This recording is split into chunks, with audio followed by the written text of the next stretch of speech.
दोस्तों नमस्कार। जय हिंद जय भारत। नाम रमेश सिंह, ठगी पीड़ितों की आवाज़ संगठन का राष्ट्रीय अध्यक्ष, संगठन का संस्थापक। आज फिर आप लोगों के बीच में उपस्थित हुआ हूँ। दोस्तों देखा जाए, आज अपने संगठन के माध्यम से भी कुछ जगह पे अपर जिला मजिस्ट्रेट वित्त राजस्व को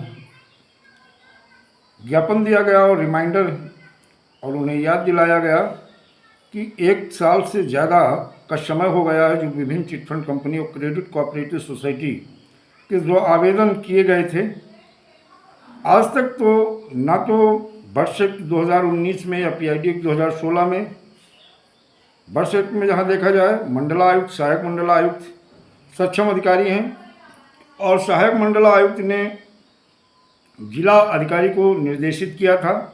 तो ना तो आज तक जिलाधिकारी ने और ना अपर जिला मजिस्ट्रेट वित्त राजस्व ने जो ऑफलाइन आवेदन हुए, चाहे वो तहसील स्तर पे हुए चाहे वो जिला स्तर पे हुए, उन पर ना किसी प्रकार कोई कार्रवाई की गई और ना ही किसी कंपनी को नोटिस भेजी गई, ना प्रॉपर्टी अटैच की गई है, ना किसी निवेशक का आज तक भुगतान किया गया है। जितने बार आप ज्ञापन देते हो लगातार शासन प्रशासन को याद कराते हो, लेकिन वो आपकी पीड़ा दर्द को समझ नहीं रहे हैं या समझ रहे हैं, लेकिन आपकी पीड़ा को ख़त्म करने के लिए, लोगों का भुगतान करने के लिए कोई 1% भी प्रयास नहीं कर रहे हैं। गोल गोल घुमाने का लगातार प्रयास किया जा रहा है। और इन सारी चीज़ों को देखते हुए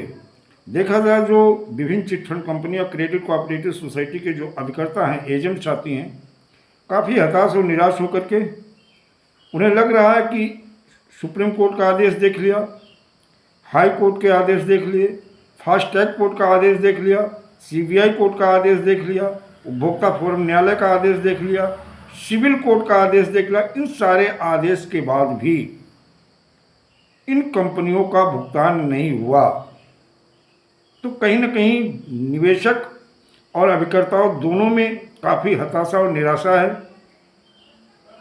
और जो हमारी सरकार है वो आपकी पीड़ों, दुनिया की बातें करना चाहती है। जैसे आज देखा जाए उत्तर प्रदेश में भी माननीय मुख्यमंत्री योगी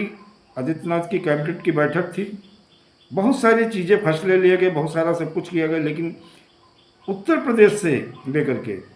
किसी भी कंपनी और क्रेडिट कोऑपरेटिव सोसाइटी को लेकर के ना कोई फैसला लिया गया। बड़ी उम्मीदें थी कि शायद आज योगी कैबिनेट में चिटफंड का मामला उठेगा, इतने आवेदन जा चुके हैं, इतने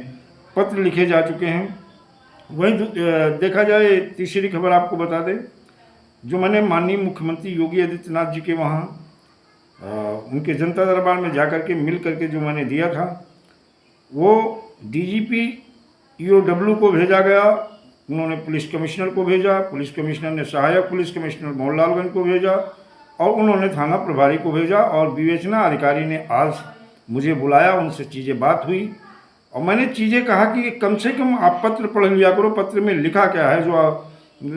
भेजा गया है पत्र माननीय मुख्यमंत्री के वहाँ से आया, उसमें लिखा क्या है। जो अभी तक विभिन्न चिटफंड कंपनी और क्रेडिट कोऑपरेटिव सोसाइटी के जो भुगतान के लिए आवेदन हुए, उसके विलम्ब की वजह से हमने मुख्यमंत्री को भेजा था, जो सहायक सक्षम अधिकारी या सक्षम अधिकारी वर्ष के हैं या PID एक्ट के सक्षम अधिकारी हैं, उनके लिए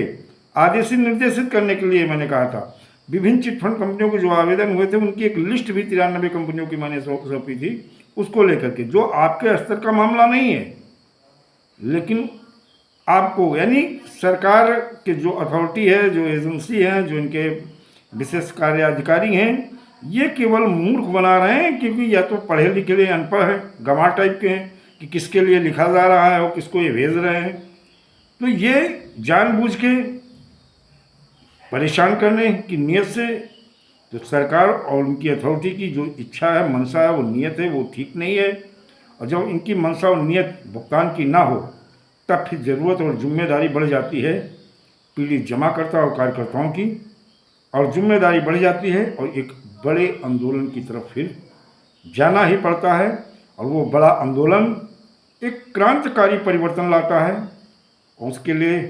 राज्य सरकार हो या केंद्र सरकार, दोनों को सावधान करूंगा कि ये बड़ा आंदोलन राज्य की सरकार को उखाड़ कर फेंकेगा। अगर पीड़ित जमाकर्ताओं का भुगतान नहीं हुआ तो ये जान लो, अब सत्ता में रहने वाले नहीं, कितनी भी योजना चला लो, कितनी भी, उत्तर प्रदेश में 7 करोड़ पीढ़ी जमा करता है। पूरे संपूर्ण भारत में अगर बात कर ली जाए, विभिन्न चिटफंड कंपनियों क्रेडिट कोऑपरेटिव सोसाइटी के 42 करोड़ पीढ़ी जमा करता है। जो क्षमता रखते हैं, ताकत है, इसे अगर जन जन तक जाना पड़ा, लोगों से मिलेंगे और आपकी नीयत और मंशा, जो भुगतान करने की नहीं, जो आपकी अथॉरिटी, जो आपकी पुलिस विभाग हो, चाहे कलेक्टरी का विभाग हो, चाहे कमिश्नरी का हो, जो पीड़ित जमाकर्ताओं को परेशान कर रहा, कार्यकर्ताओं को परेशान कर रहा। और देखा जाए कि अब इस परेशानी की वजह से जो आवेदन हुए 1 से 1.5 साल हो गया और उस पर कोई कार्रवाई नहीं हुई, तो कहीं ना कहीं